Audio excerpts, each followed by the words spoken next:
Okay, so just a couple of things before we start. One, I just want to quickly note that I didn't have time to eat lunch today, so if I seem unusually cranky or impatient, it's not because of any specific malice that I feel towards any of you.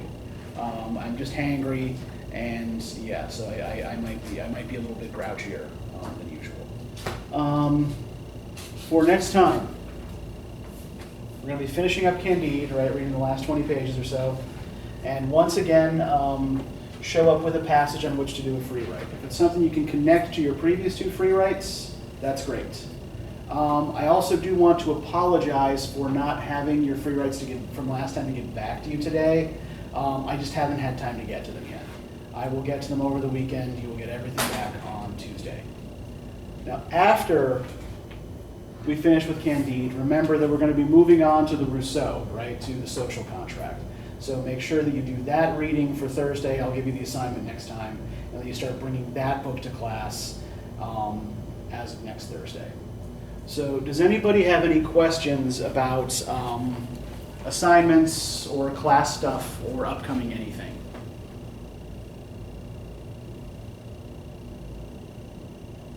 Okay, great. So before we jump back into Candide then, I do just want to know if anybody has any questions about the material we covered last time.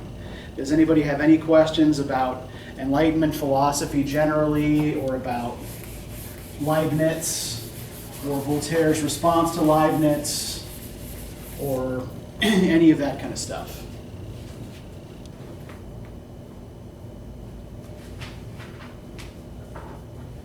I'll give you a minute to go back through your notes and see if there's anything you want clarification on.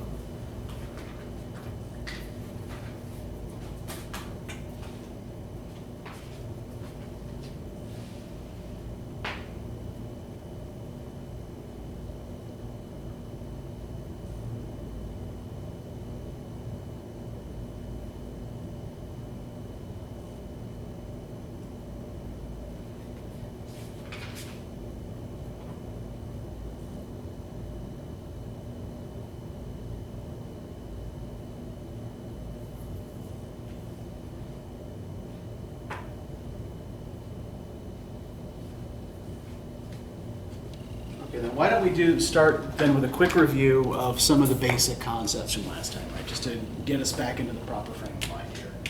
So, remind me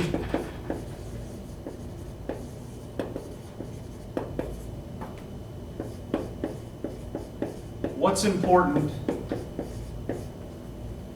about Gottfried Wilhelm Leibniz. Do we remember who Leibniz was from last time?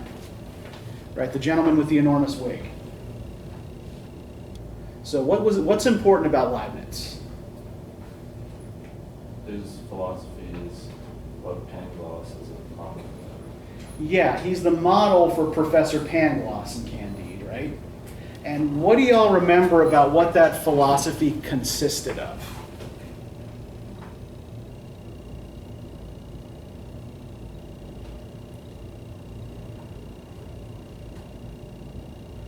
What are the basic beliefs in Leibniz's philosophy? Everything that happens has a cause. Okay, yeah, cause and effect is part of it, right? That principle of sufficient reason. Although that's not the big overarching thing. It's still an important part of it. Oh, great one. They give me brand new markers. That don't work. This one's, okay, here we go.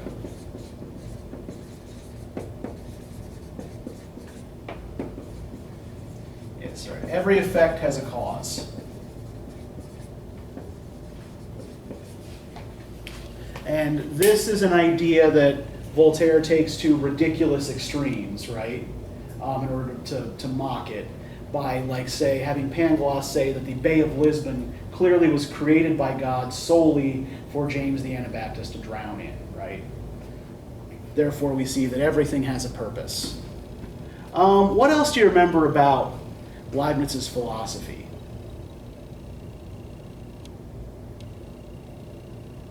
Do any of you remember this word?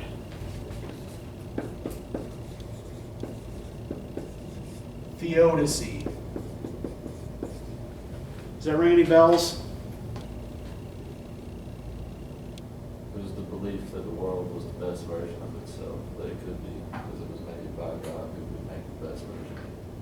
Yeah, and that's kind of, yeah, that's Leibniz's version of theodicy, right? Does anybody remember what a theodicy is generally? What's the question that someone writing a theodicy is trying to answer? Explain why evil exists. Exactly, yes. Good. So someone who's writing a theodicy is trying to reconcile the existence with an all-powerful, all-good God, right, with the existence of evil in the world. And so Leibniz's answer, as Clayton pointed out to us, is that because God is all good and all powerful, the world that he has created is the best possible world anyone or anything could create, right? If it were possible to do better, God would have done so. Ergo, this is the best of all possible worlds, right?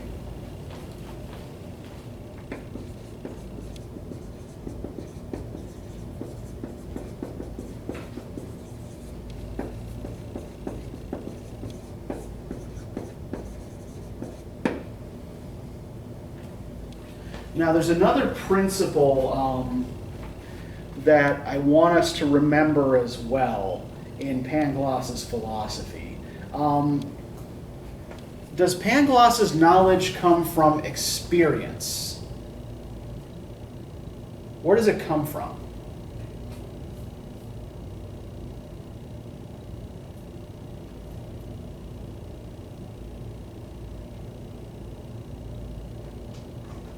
Personal ideology. Okay, yeah, so yeah, he's developed this personal ideology, right? Yeah. Based solely on his very pleasant life in the barony of Thunder Ten Tronc, right, where he is fed, clothed, paid, and even has, you know, a pretty serving girl to dally with, right? So, you know, everything's pretty good for him there. So it's biased ideology. Yeah, he's definitely got a biased view of the world, right? Because it's essentially been created in a bubble. But does anybody remember this term, a priori, from last time? Does anybody remember what a priori reasoning is?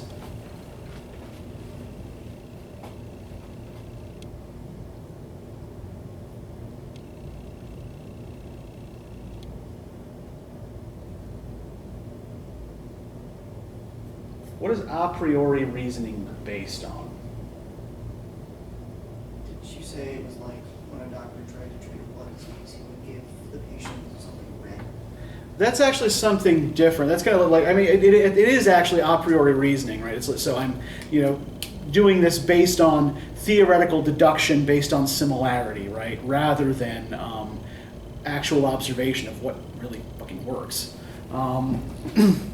But yeah, so a priori reasoning is reasoning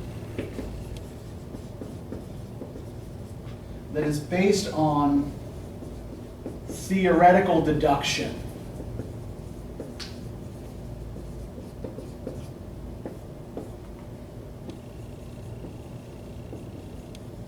Rather than experience or observation.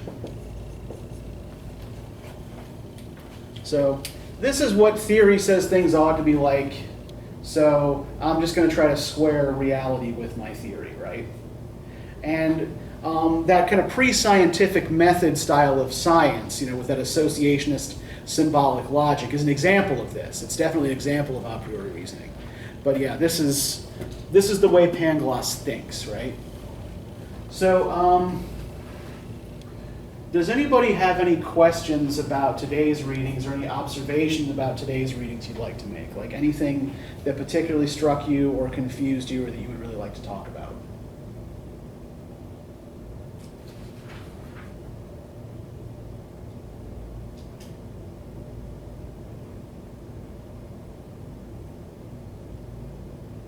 Quick question. Yeah, go ahead, Clayton. It's a word in my quote, but I don't know what it means. It's vitriol. Vitriol? VITROL? Something like Okay, so vitriol is another word for like bile. You know, it's like when you burp and sometimes some like kind of burns the back of your throat. Yeah, so that's that nasty acidic stuff is vitriol, right? So if someone is vitriolic, like they're like spitting mad, right? And spewing vitriol is like spewing nasty acid at people. Does that make sense? Okay. Any other questions you guys have about the reading or comments?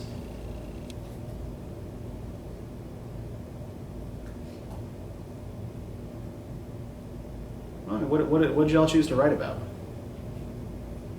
can start there.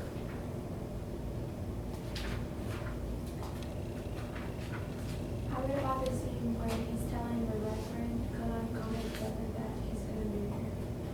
Okay. And why did you pick that scene, Michaela? I don't know, I just kind of like that part, like he said, and certainly all men are. It was the one where he's saying all men are equal, and certainly all men. Okay, let's go. Let's just look at the whole context there.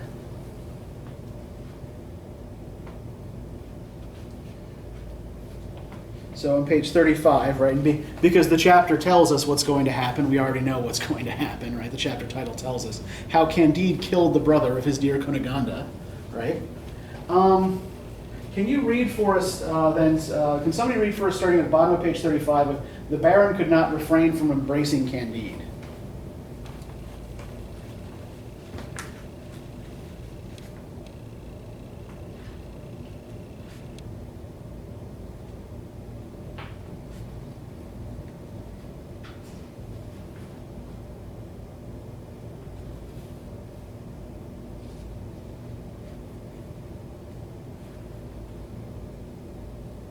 I've Just- been reading it online. It's just reading words, guys. It's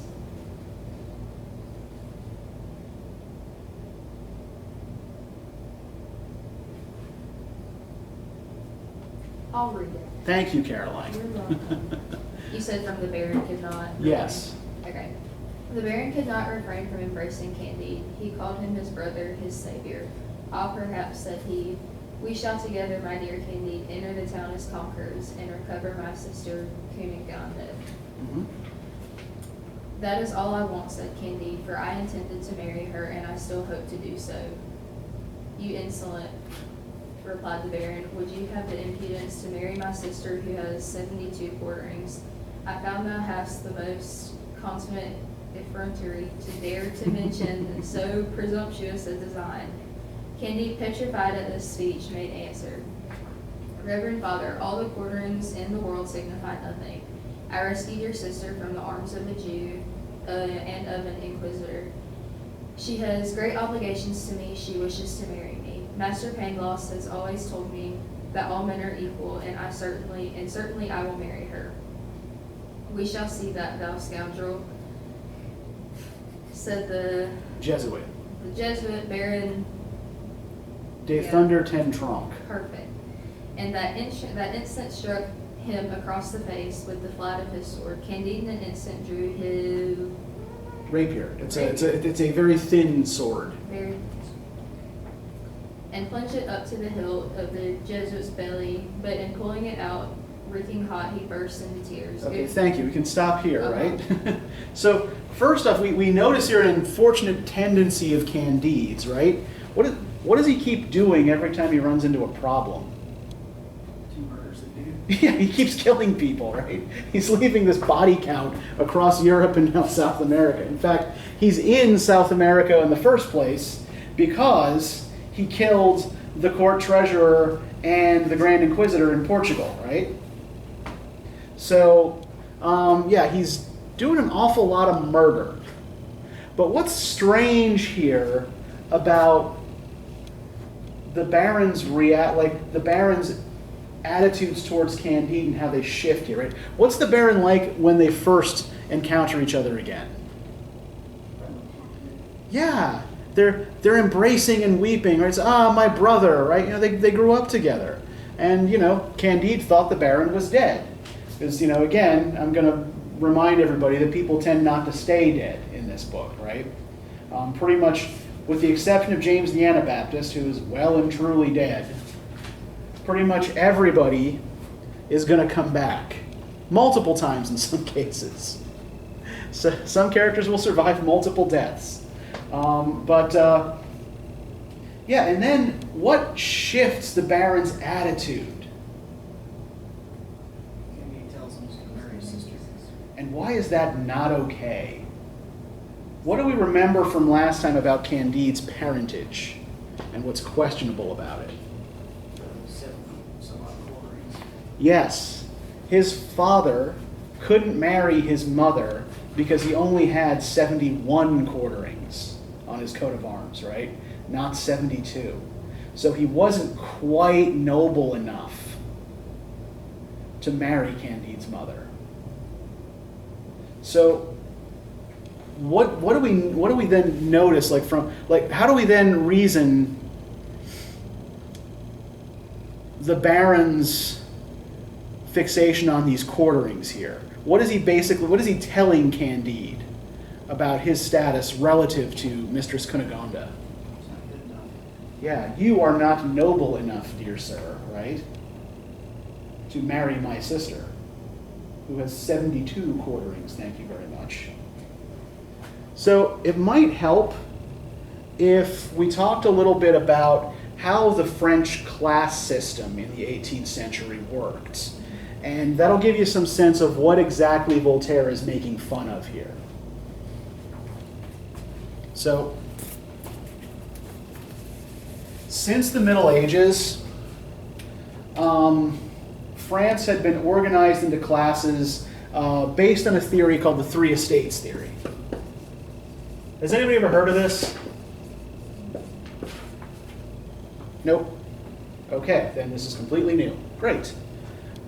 So, in some sense, people are divided up by social function, right? So the first estate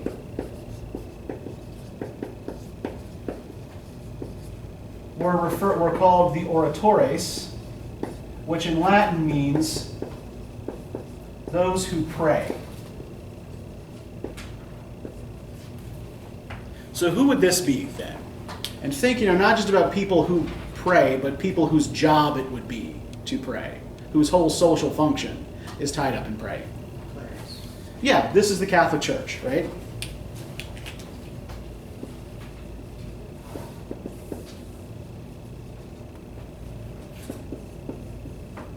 The second estate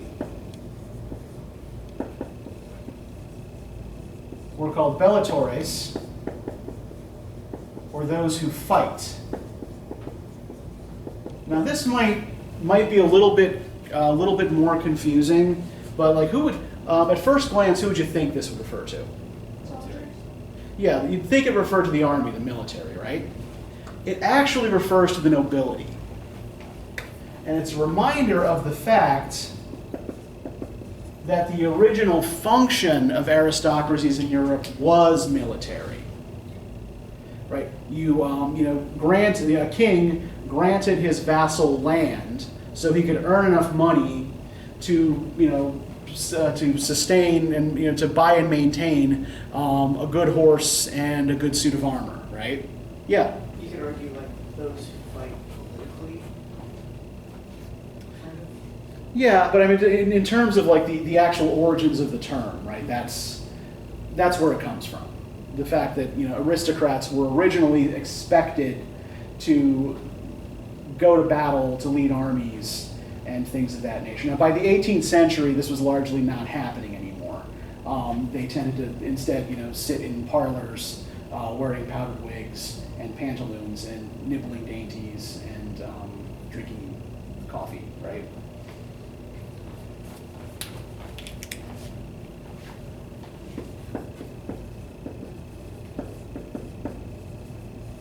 Now, we have this is the three estates theory, right?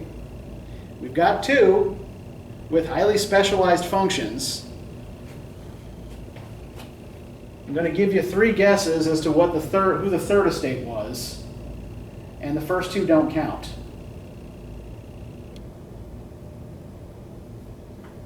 They were called laboratores. Right, the key word here being labor, which meant those who work. Right? So like a laboratory, for example, is a place where you work, right? So the laboratores, those who work. So who would this be? Craftsmen, or your farmers. Well, Peasant. craftsmen or farmers or peasants? Yeah, everybody else, right? The third estate is everybody who's not a churchman or a noble.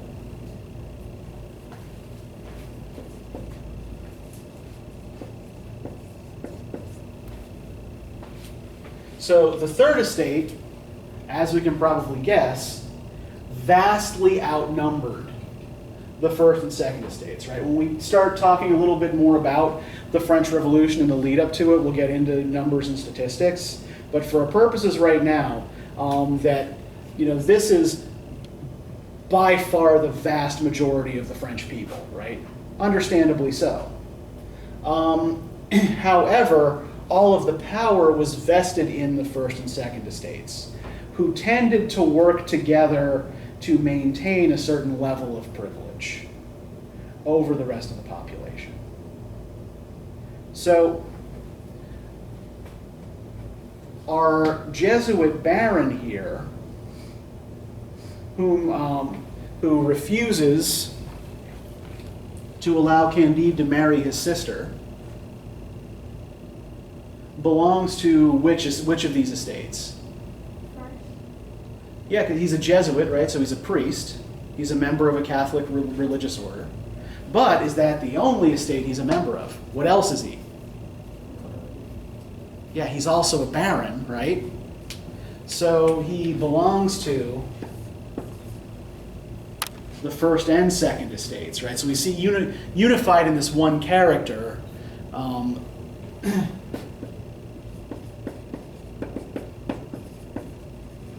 These two groups, right? And we can also say that the baron's attitudes or at least the way the baron is depicted here, right, seems to be mocking his elitism, right? Somebody who was rescued from a pile of corpses that used to be the subjects of his barony. Maybe shouldn't be so picky about who marries his sister. So, I think it's probably also worth noting here that the Jesuits, right? How do the inhabitants of South America seem to feel about the Jesuits? How are they depicted here? Like the order as a whole, not just our Jesuit baron.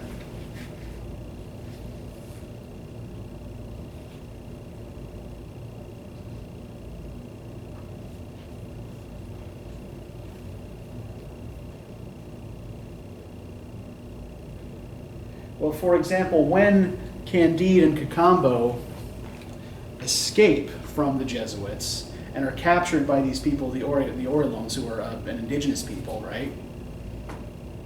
How do they get out of the trap? What do they tell them?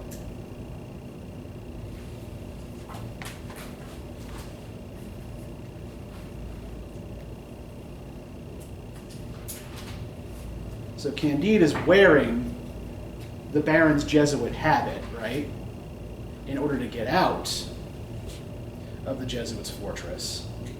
So they think he must be a Jesuit when they capture him. And if we look on page 39, right? "Gentlemen," said Cacambo, "you reckon you are today going to feast upon a Jesuit. It is all very well. Nothing is more unjust than thus to treat your enemies. Indeed, the law of nature teaches us to kill our neighbor, and such is the practice all over the world. If we do not accustom ourselves to eating them, it is because we have better fare. But you have not the same resources as we. Certainly it is much better to devour your enemies than to resign to the crows and rooks the fruits of your victory. But gentlemen, surely you would not choose to eat your friends. You believe that you are going to spit a Jesuit, and he is your defender. It is the enemy of your enemies that you are going to roast. As for myself, I was born in your country. This gentleman is my master, and far from being a Jesuit, he has just killed one, whose spoils he wears. And thence comes your mistake. So then the people decide to let him go, right? So what does this suggest about how they feel about the Jesuits? Violent.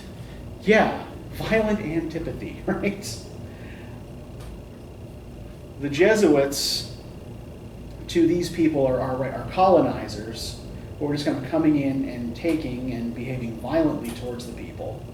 So, yeah, if they capture one and eat one now and again, right, that's... Given the history with the conquistadors, it kind of makes sense. Yeah. So it's probably safe to say that the attitude that the novella... Does everybody, by the way, know why I keep calling this a novella, what a novella is? Okay, well, you're nodding, Ethan. What's a novella? It's a short novel. Essentially, yeah. It's a work of prose fiction that's too short to be a novel and too long to be a short story, right? So, yes. Where was I going with this? So the basic attitudes expressed here are anti-clerical and anti-nobility, which are important for our purposes, right? Given that we're looking at this as a context for the ideas circulating in the decades before the French Revolution, right? So this is kind of, in a lot of ways, written firmly against the big power groups in France, right? Making fun of these big power groups.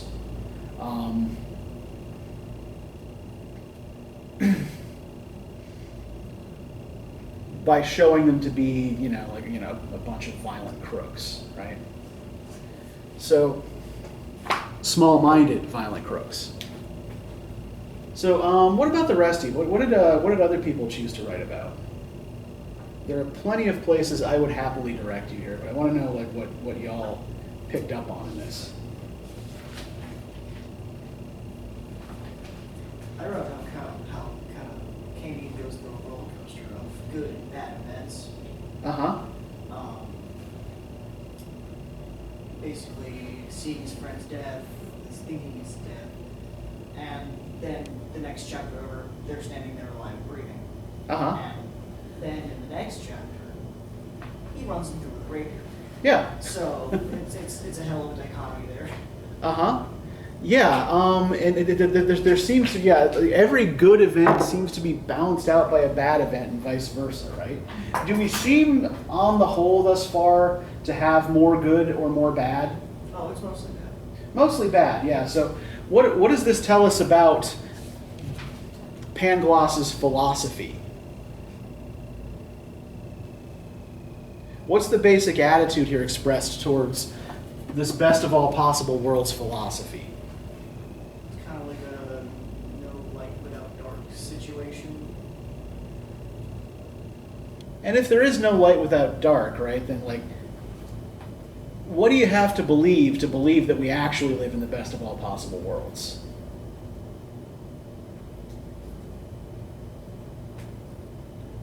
I mean, given Candide's experience, right, is this world all that good?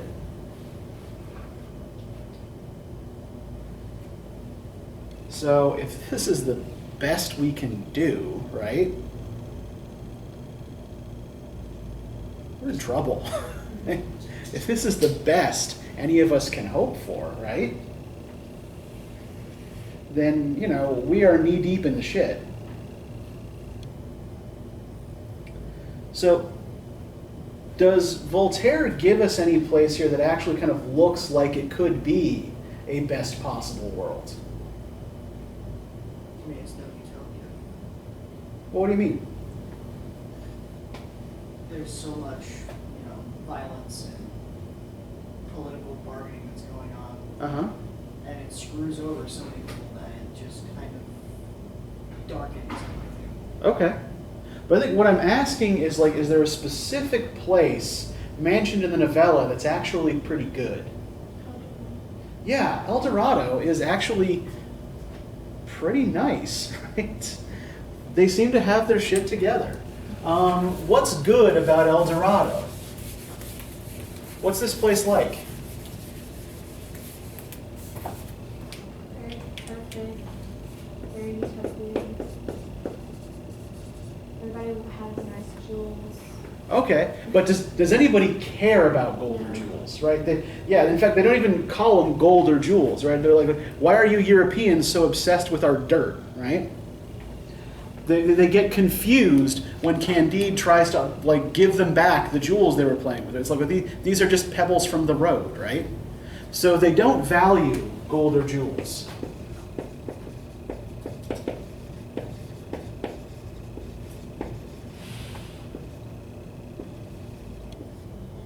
Right, which is not to say that there's no currency, there's no exchange, right? One of the the innkeeper tells Candide, well, you don't have the money that we use in this country, right? But I should let you know that those things are worthless. What else is interesting or weird about El Dorado? They don't have prison or court system. Yeah, no prisons, no courts.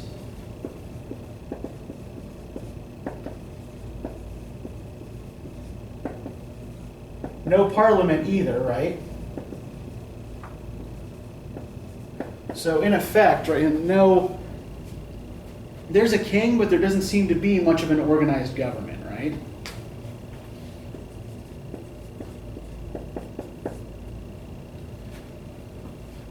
And do Candide and Cacambo have to pay for their meal or their lodging at the inn? No, they don't do No, it's free, right? It's maintained as a public service. So we see there are also, good, free public accommodations.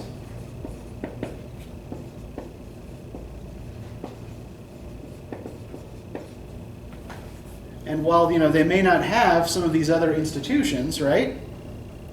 They do have pretty advanced science, right?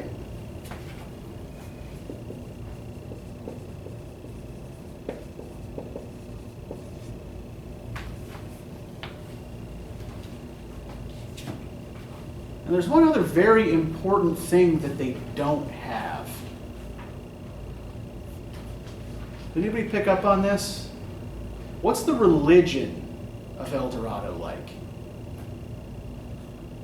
They just give thanks. Okay, yeah, it's like we don't ask God for anything because we don't need anything, right? We just give thanks. So that's how the religion works, right? Who's in charge of their religion?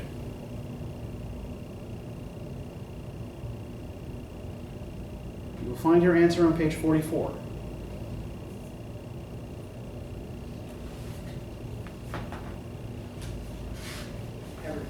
Yeah, everybody, right? There is no specific religious authority, right? Candide, having a curiosity to see the priests, asked where they were. The good old man smiled. My friend, said he, we are all priests. The king and all the heads of families sing solemn canticles of thanksgiving every morning, accompanied by 5,000 or 6,000 musicians.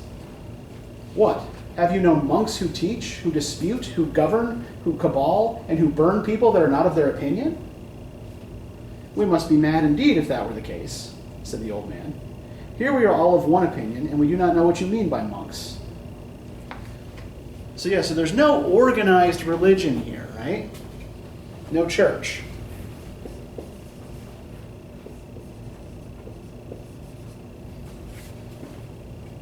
So let's see if some of these things kind of add up to a pattern here.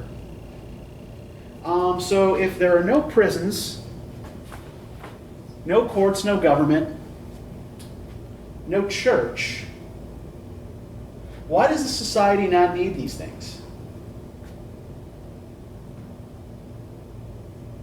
Because they have no ambitions. Okay, I think, what do you mean by that? Explain. They just, I don't know, they just seem like robots. Okay, yeah, there is something that feels a little off about it, right? Yeah. There's something that feels a little off about it. And I think you're on the right track, right? Yeah, go ahead. Just gonna ballpark this. They never came to meet them. Uh-huh. Like, as a society, they just kind of worked for them off the bat, and they never needed to develop them in the first place. Okay. Yeah, and I think, so yeah, they haven't needed to develop these things. Because what have we already been told about the people and the way they think? And I think, Mikhail, you're already kind of taking us down that road. They all think the same. Yeah, nobody disagrees, right? You don't need prisons or courts or a government or organized religion if nobody ever disagrees about anything. Right? So the society is perfectly harmonious, right? But what else do we know about it? What do we know about El Dorado's relationship with the outside world? Does it even have one? It's protected. Yeah, they're isolationist, right? Now, in 18th century South America for perfectly good reason, right? Because as they mention, Europeans seem strangely violently obsessed with their dirt, right? And would kill every last one of them to get it. Even though they don't see any value in it, right? But what else do we know about the people of El Dorado? Like, in addition to being isolationist, right, not having contact with the outside world, like nobody comes in, right, except by accident. Does anybody ever go out?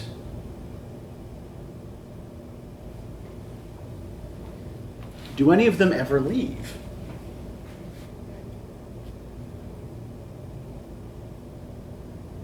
I mean, on the one hand, why would they? Things are pretty good, right? But it's kind of interesting, on page 44, Candide says, "This is vastly different from Westphalia and the Baron's castle. Had our friend Pangloss seen El Dorado, he would no longer have said that the castle of Thunder Ten Tronc was the finest upon earth. It is evident that one must travel." But what does no one in El Dorado ever do? Yeah, nobody there travels, right? So I think he seems unaware of the irony in his statement there, right? But these people who have built this perfect-looking society have done it by not really going anywhere. Now, what does that actually look kind of like that we've already seen before in the novella? The original castle. Yeah, this is very like Candide and Pangloss's original attitudes towards Thunder Ten Tronc, right? Why go anywhere if we have everything here? Yeah, Idea. exactly, yeah. We got pigs for eating, pants and spectacles for wearing, right? Everything here is great.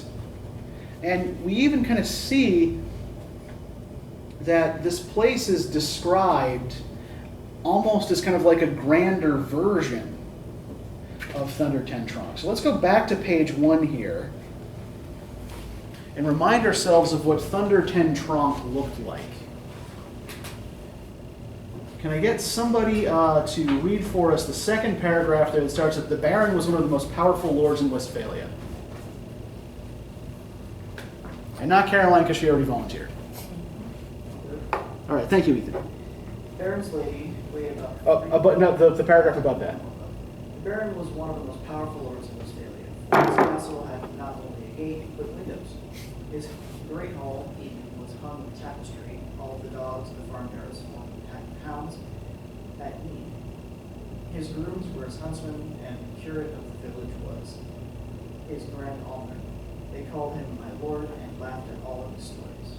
Okay, thank you. So what is it that makes Thunder Ten Tronc grand compared to other such places in Westphalia? And I think it's probably worth noting as well, if you don't know this, Westphalia is a real place in Germany. Traditionally, it's been regarded as a kind of rural backwater region, right? The kind of place where nothing much ever really happens. Think like German green acres, right? There's the bare necessities to be called a castle. Yeah, yeah, what's it got? What's special about his castle? It has windows and a gate, right? Woohoo! Right? He has enough dogs in his farmyard that he can form a pack of hunting hounds, right? And he can make his stable grooms and herdsmen, pretend to be huntsmen for a little while. And everybody has to laugh at his jokes. So Thunder Ten Tronc is a little bubble, right? And everybody in Thunder Ten Tronc is perfectly happy in that little bubble because they don't know any better. They don't know anything else, right? Now, El Dorado, on page 45 here, right? Candide and Cacambo got into the coach.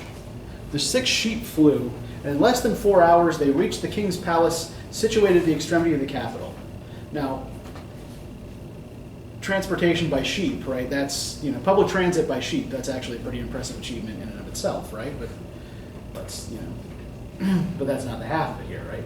The portal, that is, the gate to enter the king's palace, was 220 feet high and 100 wide, but words are wanting to express the material of which it was built. It is plain such materials must have prodigious superiority over those pebbles and sand which we call gold and precious stones. So drawing attention here to the gate again, right? But this is a genuinely grand gate. A little further down.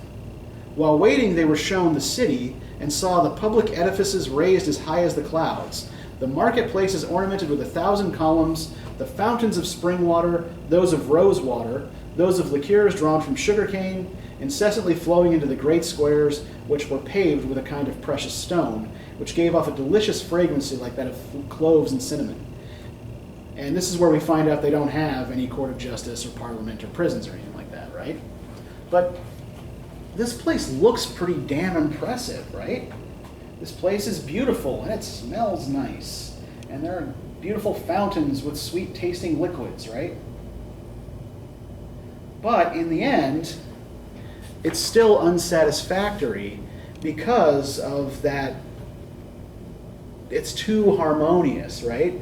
Too harmonious to be believable, right? Like Thunder Ten Tronc, it's a bubble. And I think that, among other things, like one of the things that this, novella is very anti, right? It's very anti-bubble. Right? Even though, like, in context, it seems ironic when Candide says one must travel, in a beautiful country where no one actually travels. I think that is actually kind of closer to part of the argument Voltaire is trying to make. You actually do need to get out of your bubble and see things and travel and dispute, don't round people up who disagree with you and burn them, right? That's not a good thing. But that people should disagree, right? That people shouldn't simply agree with each other all the time. Now there is one more thing that I want to make sure we cover today. I want to talk a little bit about this other philosopher whom Candide picks up near the end of the chapters you were expected to read for today, Martin. Right? What do you make of Martin? What do you think of this guy? What's he like? He's definitely a formal character. Okay, explain. Pangloss, like he juxtaposes Pangloss's theories. Yeah, I mean he's like Pangloss's evil twin, right? Yeah. So if Pangloss believes that everything is for the best, right? What does Martin believe?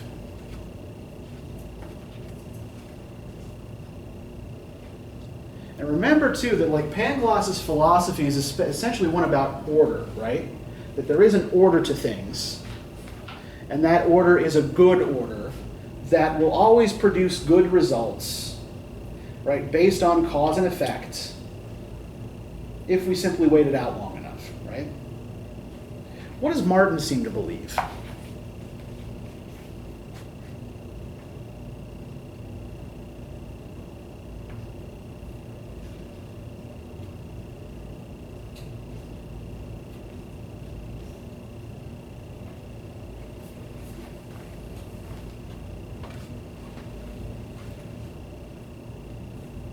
Let's look on page 52 here.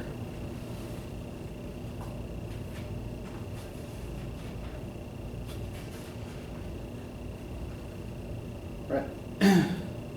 So, Candide tells Martin, "Surely you must be possessed by the devil," said Candide.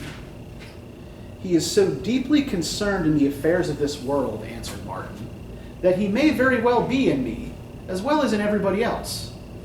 But I own to you that when I cast an eye on this globe, or rather on this little ball, I cannot help thinking that God has abandoned it to some malignant being. I except always El Dorado. I scarcely ever knew a city that did not desire the destruction of a neighboring city, nor a family that did not wish to exterminate some other family. Everywhere the weak execrate the powerful before whom they cringe, and the powerful beat them like sheep whose wool and flesh they sell. 1,000,000 regimented assassins, from one extremity of Europe to the other, get their bread by discipline, depredation, and murder for want of more honest employment. Even in those cities which seem to enjoy peace and where the arts flourish, the inhabitants are devoured more by more envy, care, and uneasiness than are experienced by a besieged town. Secret griefs are more cruel than public calamities. In a word, I have seen so much and experienced so much that I am a Manichaean," right? So you don't need to worry about what a Manichaean is, although it will tell you in the endnotes. First off, what is Martin's philosophy based on that Pangloss's isn't? Okay, it is pessimism, right? Yeah, go ahead. Sounds very cynical to me. Okay. But what has made Martin cynical? Because he didn't live in a bubble like Pangloss did. Yeah, so his philosophy is based on experience, right? Pangloss's is based entirely on theory. Martin's philosophy is based on experience, but what he has extrapolated from his experience is that everything's shit, right? That the world is a terrible, dangerous, violent place, and that people are basically awful pretty much all the time, except in El Dorado. So, this is also an extreme position, right? So, we noted last time, right, that Pangloss's philosophy encourages one to be passive, right? That if everything's already arranged for the best, there's no point in really doing or changing anything, right? Is Martin's philosophy any better on that, in that regard?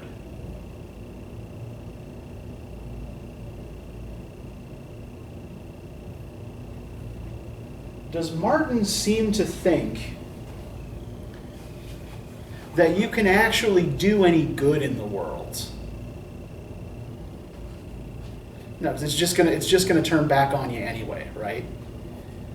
Because people are just such nasty, backbiting creatures, and the world is such a hideous place that there's no point really in doing much of anything, right?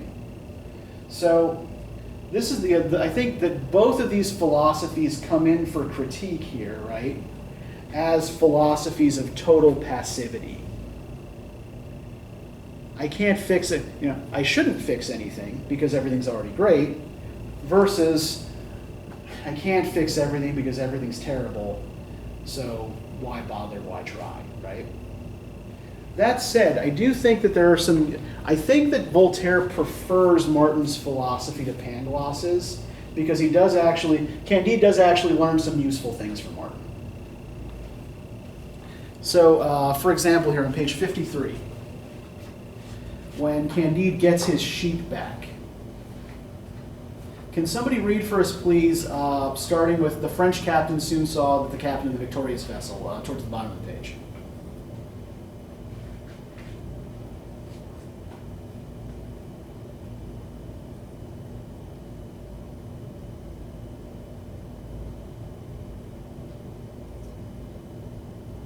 Preferably somebody who hasn't read yet.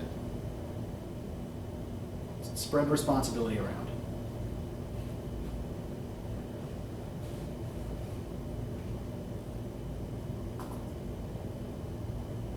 But you already did. You already volunteered.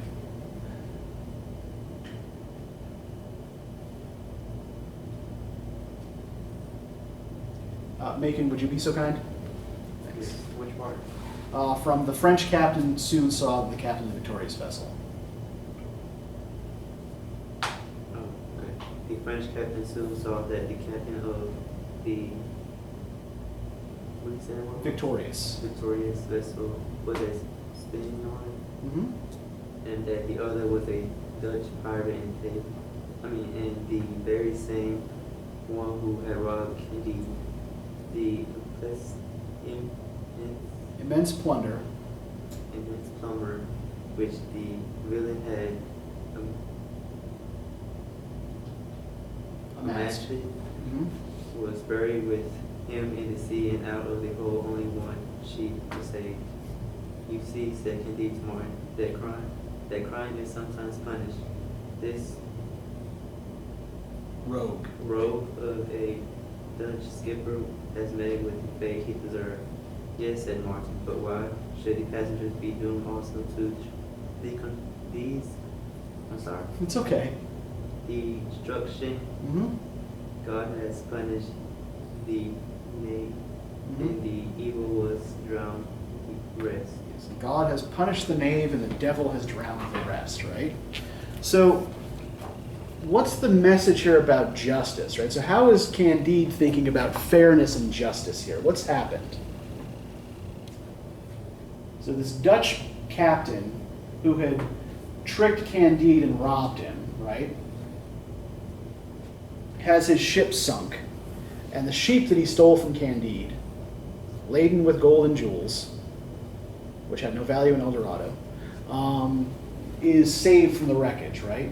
But no human beings are, right? 100 people are drowned. And Candide's really excited that his sheep is saved, right? What does he see that as evidence of? That his sheep is saved.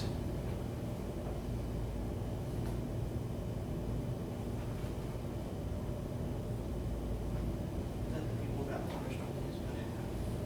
Yeah, that jerk of a Dutch captain who tricked him, right, is getting his just desserts. And the universe is balancing that out by returning my sheep to me, right? And what does Martin point out to him?